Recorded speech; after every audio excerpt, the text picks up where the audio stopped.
മലയാള cinema ലോകത്തിലെ സകല കലാവല്ലഭൻ എന്ന വിളിപ്പേരിന്റെ ആൾരൂപമായിരുന്നു തിക്കുറിശ്ശി സുകുമാരൻ നായർ.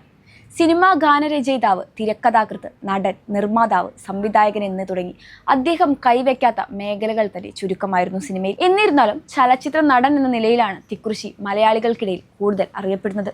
അതിനപ്പുറം സൂപ്പർ സ്റ്റാറുകൾക്കടക്കം പേരിട്ട മലയാളത്തിലെ ആദ്യ സൂപ്പർ സ്റ്റാറാണ് അദ്ദേഹമെന്ന് നിങ്ങൾക്ക് എത്ര പേർക്കറിയാം? മാങ്ങാട് സി ഗോവിന്ദപിള്ളയുടെയും ലക്ഷ്മിയമ്മയുടെയും മകനായി 1916 ഒക്ടോബർ 24 ഇപ്പോൾ തമിഴ്നാടിന്റെ ഭാഗമായ കന്യാകുമാരി ജില്ലയിൽ തിക്കുറിശ്ശി ഗ്രാമത്തിലാണ് സുകുമാരൻ നായർ ജനിക്കുന്നത്. പിൽക്കാലത്ത് ജന്മഗ്രാമത്തിന്റെ പേരിലാണ് അദ്ദേഹം പ്രസിദ്ധനായതും. ഇന്ത്യയിലെ ആദ്യത്തെ വനിതാ മജിസ്ട്രേറ്റ് ആയിരുന്ന എൽ ഓമന കുഞ്ഞമ്മ അദ്ദേഹത്തിന്റെ മൂത്ത സഹോദരിയായിരുന്നു. ചെറുപ്പത്തിൽ തന്നെ അദ്ദേഹം കവിതകൾ എഴുതുന്നതിൽ അസാമാന്യ കഴിവ് തെളിയിച്ചിരുന്നു. 8ാമത്തെ വയസ്സിൽ അദ്ദേഹത്തിന്റെ ആദ്യ കവിത രചിച്ചു. 14ാമത്തെ വയസ്സിൽ ആ കവിത പ്രസിദ്ധീകരിച്ചു. പിന്നീട് അദ്ദേഹത്തിന്റെ കവിതകൾ കെടാവിളക്ക് എന്ന പേരിൽ കൂട്ടിച്ചേർത്ത് പ്രസിദ്ധീകരിച്ചു. പിൽക്കാലത്ത് തിക്കുറിശ്ശി നാടകരചന തുടങ്ങി. മരീചിക, കലാകാരൻ എന്നീ പേരുകളിൽ അദ്ദേഹം എഴുതിയ നാടകങ്ങൾ വൻ ജനപ്രീതി പിടിച്ചുപറ്റി. പിന്നീട് സ്ത്രീ, മായ, ശരിയോ തെറ്റോ എന്നിങ്ങനെ 3 നാടകങ്ങൾ കൂടി അദ്ദേഹം രചിച്ചു.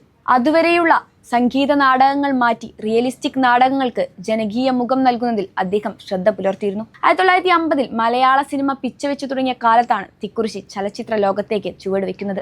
അദ്ദേഹത്തിന്റെ സ്ത്രീ എന്ന നാടകത്തിന്റെ അതേ പേരിലുള്ള ചലച്ചിത്രാവിഷ്കാരമായിരുന്നു ഇത്. അദ്ദേഹം തന്നെ നിർമ്മിച്ച ഈ ചിത്രത്തിൽ അദ്ദേഹം നായകവേഷം കൈകാര്യം ചെയ്തു. അക്കാലത്ത് ഹിന്ദി, തമിഴ് ചിത്രങ്ങൾ ജനകീയമായി നിലനിന്നിരുന്നതിനാൽ ചിത്രം പരാജയമായി. എന്നാൽ തൊട്ടടുത്ത വർഷം പുറത്തിറങ്ങിയ ജീവിത നൗകയിലൂടെ അദ്ദേഹം വെന്നിക്കൊടി പറിച്ചു. മലയാളത്തിലെ ആദ്യ സൂപ്പർ ഹിറ്റ് ചലച്ചിത്രമായ ജീവിത നൗക കെ പ്രൊഡക്ഷൻസ് നിർമ്മിച്ച് കെ വേമ്പുവാണ് സംവിധാനം ചെയ്തത്. ഈ ചിത്രത്തിലൂടെ അദ്ദേഹം മലയാളത്തിലെ ആദ്യത്തെ സൂപ്പർ സ്റ്റാർ എന്ന പദവി കരസ്ഥമാക്കി. തമിഴ്, തെലുങ്ക്, കന്നഡ, ഹിന്ദി എന്നീ ഭാഷകളിൽ ചിത്രം ഡബ്ബ് ചെയ്തു. അവിടങ്ങളിലും ചിത്രം വൻ വിജയമായിരുന്നു. തുടർന്ന് 1952 സാമൂഹിക പ്രസക്തിയുള്ള ഒരു പ്രമേയം ആസ്പദമാക്കി നിർമ്മിച്ച നവലോകം എന്ന ചിത്രത്തിൽ മിസ് കുമാരിയോടൊപ്പം അദ്ദേഹം അഭിനയിച്ചു.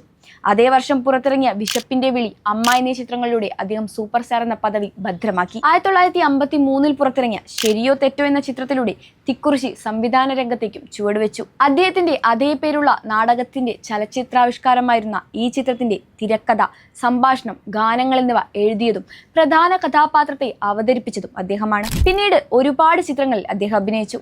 സത്യൻ, പ്രേംനസീർ, മധു, KP ഉമ്മർ, ജയൻ, സോമൻ, സുകുമാരൻ, മമ്മൂട്ടി, മോഹൻലാൽ തുടങ്ങി നിരവധി പ്രമുഖ അഭിനേതാക്കൾക്കൊപ്പം അദ്ദേഹം അഭിനയിച്ചിട്ടുണ്ട്. 1968 മലയാളത്തിലെ ആദ്യ മുഴുനീള ഹാസ്യ ചിത്രമായ വിരുദ്ധൻ ശംഖുവിൽ അഭിനയിച്ച അദ്ദേഹം അവസാനമായി അഭിനയിച്ച് 1996 പുറത്തിറങ്ങിയ ഏപ്രിൽ 18 തിക്കുറിശ്ശി എന്ന അഭിനേതാവിന്റെ കൗതുകകരമായ മറ്റൊരു പ്രത്യേകതയാണ് അദ്ദേഹം പേരിട്ടവരെല്ലാം മലയാള സിനിമയിൽ സ്റ്റാറുകളായി എന്നുള്ളത്. മലയാളത്തിലെ പല പ്രശസ്ത അഭിനേതാക്കളുടെയും പേരുകൾ മാറ്റിയത് തിക്കുറിശ്ശിയാണ്. അവയിൽ ഒന്നൊഴികെ എല്ലാം അതത് അഭിനേതാക്കൾക്ക് ജനപ്രീതി സമ്മാനിക്കുകയും ചെയ്തു. തിക്കുറിശ്ശി പേരുമാറ്റിയ അഭിനേതാക്കളിൽ ചിലർ ഇവരൊക്കെയാണ്. പ്രേംനസീർ, യഥാർത്ഥ പേര് അബ്ദുൾ ഖാദർ. തിക്കുറിശ്ശിയുടെ വിശപ്പിന്റെ വിളിയിൽ പ്രേംനസീർ ഒരു വേഷം ചെയ്തിരുന്നു. അവിടെ വെച്ചാണ് പേരുമാറ്റിയത്. മധു, യഥാർത്ഥ നാമം മാധവൻ നായർ. SJ ദേവ്, യഥാർത്ഥ നാമം ദേവസ്യ. ജോസ് പ്രകാശിന്റേത് K Baby Joseph. Bahadur, Kunjali. Kuthiravattam Pappu, യഥാർത്ഥത്തിൽ പത്മദളാക്ഷൻ. K Sasikumar, John Varkey. അങ്ങനെ മലയാളികൾ അറിയുന്ന, പറഞ്ഞു ശീലിച്ച ഒത്തിരി പേരുകൾ. ഓർത്തുവെക്കാവുന്ന പേരുകൾക്ക്, നല്ല കഥാപാത്രങ്ങൾക്ക്, കലാസൃഷ്ടികൾക്ക് അദ്ദേഹത്തോട് നന്ദി പറഞ്ഞുകൊണ്ട് അറിഞ്ഞതും അറിയാത്തതും സെഗ്മെന്റിൽ വീണ്ടും കാണാം.